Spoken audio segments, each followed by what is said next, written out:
né, pelos requisitos do caso concreto lá, tanto a preventiva quanto a temporária, seria realmente mais adequado a representação pela temporária, porque o prazo já é predeterminado, assim para o delegado, né, ter o tempo já determinado para trabalhar, ou isso é Lucas, divergente? Assim? não, Lucas, ó, veja bem, é um cara aqui que isso é memória traumática, né? Eu sofri com isso aqui. 2013 era para ser delegado lá na Bahia, mas eu errei a peça justamente porque a CESP ela trouxe um caso concreto que na época eu trabalhava no plantão, eu levei para todos os delegados e todos diziam assim, prisão preventiva, prisão preventiva. Isso até me confortou, porque na época o pessoal ficou ali, aquela guerra temporária, preventiva, cabe as duas, não cabe, não sei o quê. E os delegados, todos que trabalhavam no plantão, que se sucediam um plantão pelo outro, e eu perguntava, olha esse caso concreto, o cara lia, eu dizia, e aí é o quê? Prisão preventiva. Mas a CESP adotou a temporária. Aí a gente caminha, isso foi em 2013. 2015, lá no delegado do Ceará, de novo, VUNESP dessa vez, errei a peça novamente. Representei pela preventiva e era prisão temporária, porque ele dizia lá na questão que havia concluído o inquérito. Porque você vai pensar o seguinte, se a prisão temporária, 7960 de 89, ela diz expressamente no artigo 1º, caput, que a prisão temporária ela é imprescindível, olha só a palavra da letra da lei, imprescindível para investigação. Se ela é imprescindível para a investigação, e no caso concreto lá no Ceará, a autoridade havia feito o relatório, tinha concluído a investigação, na minha opinião, não tinha como você representar por uma prisão temporária se já estava concluído o inquérito e cabia também preventir, mas a VUNESP disse que não é temporária e acabou. Então, eu conversando com um professor, um amigo meu, ele disse assim, tudo bem, eu entendo aí seus argumentos, né?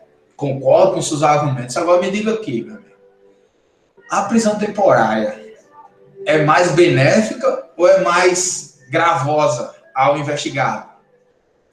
Aí, meu amigo, eu não tinha mais o que discutir, porque esse cara foi lá na ferida. Ele disse, ó, se tu tem uma prisão, que lembra lá do princípio da proporcionalidade, eu não sei se você copiou essa aula, né? Porque ela está gravada aí e eu sugiro que você veja. A gente fala lá no princípio da proporcionalidade, a gente vê que a proporcionalidade ela se divide em adequação, necessidade e proporcionalidade em sentido estrito. O que é adequação? A adequação é você ver se a medida que você percebe, ela é apta, a medida que você está representando ao juiz, ela é apta para resolver o caso concreto. Ou seja, se eu entrar aqui com esse pedido, independe de qualquer pedido que seja, mas ele tem que estar em observância com o princípio da proporcionalidade. Ele é apto a atingir o que eu pretendo, se for sim, essa medida é adequada. A gente passa, isso é a teoria dos degraus, a gente passa para uma próxima análise, que é a análise da necessidade. Aí você vai ver, no caso concreto, existe um outro meio menos gravoso à situação do investigado. Olha aí, que se couber as duas, você vai ter que fazer a opção pela temporária, porque ela está de acordo com o princípio da proporcionalidade. Deu para sacar aí? Porque no caso concreto exige uma medida menos gravosa e que ela, ainda sendo menos gravosa, eu consigo resolver o fim que eu estou perseguindo, eu consigo resolver o caso concreto, né? Isso, Lucas, ó, porque, pô, tu vai dizer assim, então eu podia representar pelas medidas lá, as medidas cautelares de diversa da prisão, que é previsto lá no 319. Eu digo, não, calma, não, cara, por quê? Se tu representa por um monitoramento eletrônico, por uma medida de limitação de final de semana, não vai resolver não, cara. Porque se tu tá representando pela prisão do sujeito, é porque ele não pode viver em liberdade. Então, se eu resolvo com uma prisão temporária, lembra que a prisão temporária, a gente vai ver aqui, ela só pode ser por 5 dias, né? Salvo a situação do artigo 2º, parágrafo 4º, lá da lei de prisão temporária, que ela vai trazer assim, que vai dizer para vocês que ela será de 30 dias quando envolver um crime hediondo equiparado. Então, se for hediondo equiparado, 30 dias, podendo ser prorrogado por mais 30. e se não for de onde equiparado, e tiver previsto lá no artigo 1º, inciso 3, que é o rol taxativo de crimes, você vai representar pela essa temporária. Então, se cabe as duas, então eu vejo a adequação, que é a aptidão para resolver o problema. Resolvi. Necessidade, se no caso concreto não tem outro menos gravoso, que no caso se cabe temporária e preventiva, e a preventiva é menos gravosa, você vai representar pela preventiva. Porque o direito penal, né, aquele viés, lá das nossas aulas de introdução ao direito processual penal, né, a gente sabe que uma corrente mais moderna, ela entende como o direito processual penal como esse direito de barrar, né, a percepção penal, né, de impedir que as agências de percepção penal intervenham em direitos fundamentais do sujeito.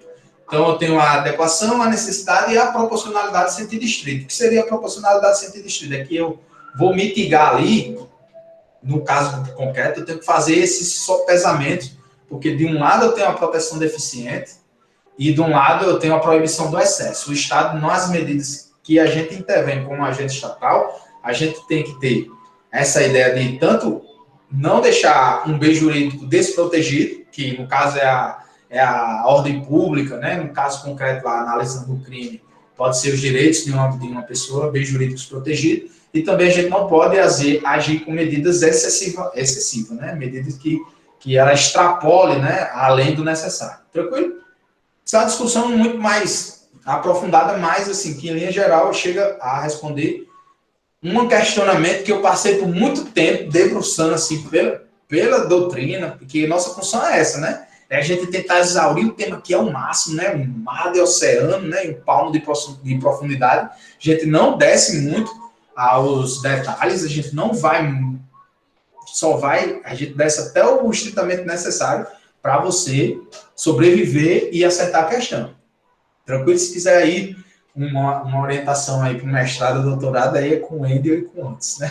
Que até eu estou ali na guerra com os caras, fazendo meu projeto para ver se consigo aí ser aprovado no mestrado desse aí, para fazer uns estudos muito mais aprofundados, como o Anderson fez, como o Wendel fez, para a gente chegar ali, mas aí quando a gente passar, porque nesse momento aqui nesse momento eu sou o resolvedor de problema. Eu quero mesmo que você quer passar onde?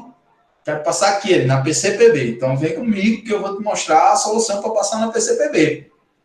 Entendeu? A gente vai resolver o caso. Mas se quiser um aprofundamento de questões doutrinárias, jurisprudenciais, aí a gente vai fazer uma análise muito mais aprofundada. Mas que é resolver o problema, beleza? Mas eu acho que eu resolvi a tua pergunta aí. Se tiver alguma dúvida, insista aí na pergunta que a gente vai avançando aqui, tranquilo? Então, vamos aqui, ó, ainda algumas considerações sobre a prisão cautelar. Vamos lá. Beleza, Lucas. Salienta-se que a prisão decorrente de pronúncia e prisão decorrente de sentença condenatória recorrível, antigas expresso de prisão cautelar, se o indivíduo fosse reincidente ou tivesse maus antecedentes, sua prisão seria decretada automaticamente, presunção de fuga. Ou seja,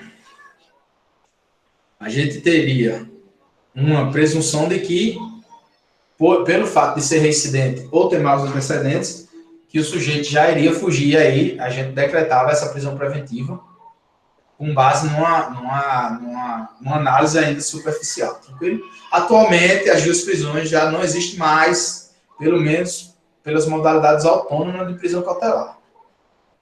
A prisão ainda deve ser efetuada por ocasião da pronúncia ou de sentença condenatória recorrível, mas como preventiva, condicionada aos requisitos. Então, essas prisões decorrentes de pronúncia, ou seja, e prisão decorrente de sentença condenatória recorrível, ela não subsiste mais. Para ter essa pronúncia, pessoal, aqui, para quem está voando, que seria essa prisão decorrente de pronúncia, é no caso do tribunal nos crimes dolosos contra a vida, né? Aborto, homicídio, infanticídio, consumados e tentados, esses crimes são de competência do tribunal do júri. Esses crimes dolosos contra a vida, de competência do júri, o júri, ele é bifásico. Tem a primeira fase, que aí se tem essa sentença de pronúncia, que o juiz, analisando, sem adentrar com profundidade sobre os fatos, ele analisando que existe ali, nessa fase, indúbio pro societate, né? Existe aí indício do suficiente de autoria, prova da materialidade do fato, ele faz a pronúncia do réu. E essa pronúncia vai levar o réu ao... Não é nem réu ainda. Vai levar o investigado ao tribunal do júri, a ser julgado no tribunal do júri. Esse julgamento no tribunal do júri, quando existia essa pronúncia aqui, ó, e o réu era reincidente ou tivesse maus antecedentes, ele já era decretada a sua prisão preventiva. Tranquilo? Hoje não é mais possível.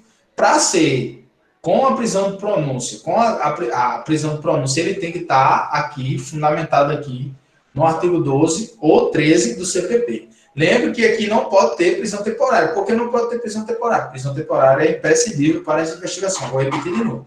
Prisão temporária deve ser imprescindível, aquela prisão imprescindível para as investigações. Tranquilo? Então, aqui, ó, indivíduo solto é a regra. A regra, o indivíduo solto. E o indivíduo preso é a exceção. Então, em regra, permanecerá em liberdade, salvo se surgir alguma hipótese que autorize sua prisão preventiva. Isso é a regra, o indivíduo solto. Em regra, continuará preso caso o juiz entenda por manter a prisão devendo fundamentar. Esse pode ser que o motivo que autoriza a sua prisão já não mais subsiste. Porque, às vezes... Boa, Adriano. Adriano aí, ó. Adriano já também ratificou aí a questão daqui. A prisão temporária tem que ser imprescindível para as investigações. Pessoal, foi quase 3 horas, né, de aula, né? Estou encerrando a minha participação aqui com os senhores. Foi um prazer. Estamos abertos aí às perguntas. Se alguém tiver alguma pergunta, aí a gente vai... Vou interromper aqui. E vamos lá, né, pessoal? Perguntem, tirem dúvidas, desabafem. PCPB aí apontando, né, pessoal? É a hora de quebrar tudo, é hora de estudo de alta intensidade. Esse estudo de alta intensidade ele não se fundamenta por muito tempo. A gente tem que ter prazo para começar e prazo para terminar. Na mentoria a gente fala isso de forma muito mais incisiva. Né? Vou ver aqui o chat se alguém perguntou alguma coisa. A Lucas perguntou, já respondi. Visão teve a Adriana aqui, boa. Valeu, Gustavo. Praça aí, ó. O professor antes já espelhou o direito penal aí. Vou ficar aqui acompanhando. Quero pegar esses códigos aí da aula de antes, bicho. O cabo para dar questão que só... Rapaz, eu fico procurando nas provas, assim, rapaz, será que eu devo muita questão para os caras, né, velho? Ali numa guerra da porra, e antes ele abre a prova, tem umas 5 questões dele que ele deu, assim, de primeira. Meu amigo aí entende. Se quer isso não. Ei, antes tu anda com amizade com os examinadores, né, bicho? Só pode.